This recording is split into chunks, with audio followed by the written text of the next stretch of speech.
Сәлем достар, сіздермен миссис Мадина. Бүгінгі біздің келесі тақырыбымыз second conditional. Жалпы second conditional қашан қолданылады? Unreal sentences, яғни нереальный сөйлемдерде. Мысалы, егер мен президент болсам, егер мен шашым ұзын болса, егер мен бойым ұзын болса, егер мен AZ болсам деген сияқты осындай сене алмайтын нереальный нәрселерді айтқан кезде біз second conditionalды қолданамыз. Формуласы if past tense, яғни past simple ғана емес, мұнда past continuous, past perfect та болуы мүмкін. Және екінші сөйлем, мысалы, егер мен президент болсам дегенді біз past simple да айтамыз, ал would plus infinitive уже екінші сөйлемде, яғни последствие результатта. Мысалы, егер мен президент болсам, мен бүкіл налогтардың барлығын жойып тастайтын едім. Бірінші сөйлем, егер мен президент болсам, мен бүкіл налогты жойып тастайтын едім деген would plus infinitive. Яғни would сөзіне біз тек қана етістіктің бірінші формасын қою арқылы second conditional жасай аламыз. Келесі мысалдарда жалпы second conditional туралы толық мағлұмат ала аласыз. If she was taller, she would be a model.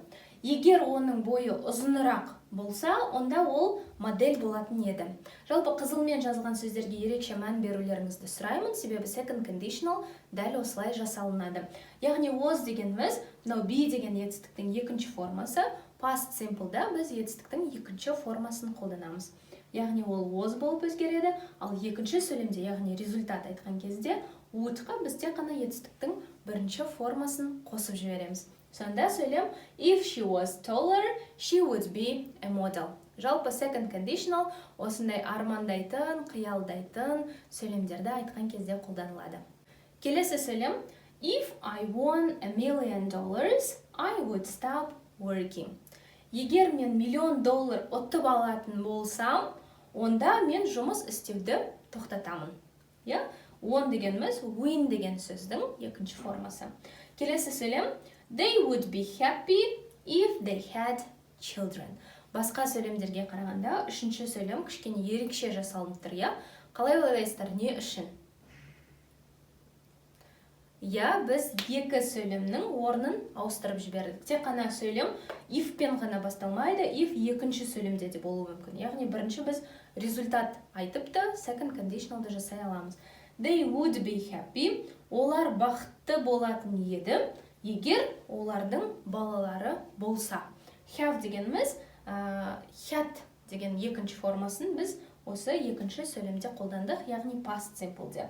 Would-қа тек қана infinitive жалғау арқылы біз second conditional жасап алдық. Келесі мысал, if I won the lottery, I would travel around the world.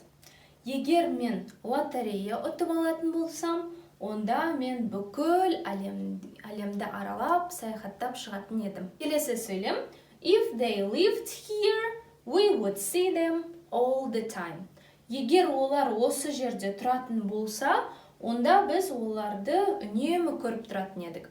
Яғни бұл орындалмайтын сөйлем, но в плане сіз оны қазір жай ғана армандап жатырсыз ғой. Егер мысалы біздің достарымыз қасымызда көрші болып тұрғанда күнде карта ойнайтын едік деген сияқты, ол жай ғана сіздің сандырағыңыз, арманыңыз немесе осындай қиялға жайып сөйлемдер айтқан кезде біз second conditionalды қолданамыз. Сіздердің естеріңізге тағы second conditionalдың формуласын түсірейін.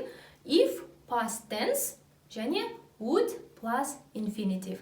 Яғни past tense'те біз past simple, past perfect, past continuous шақтарын қолдансақ болады, ал екінші сөйлемде жай ғана would сөзіне етістіктің бірінші формасын қою арқылы second conditionalды жасай аламыз. Егер сіздерге сабақ жалпы түсінікті болса, видеоға лайк басып, комментарий жазып, каналға тіркелуіңізді сұраймын, және видеоның астындағы сілтемеден өтіп, осы second conditionalды сөйлемдер құрап, өз біліміңізді тексеріп көріңіз. Сіздермен болған миссис Мадина. Goodbye.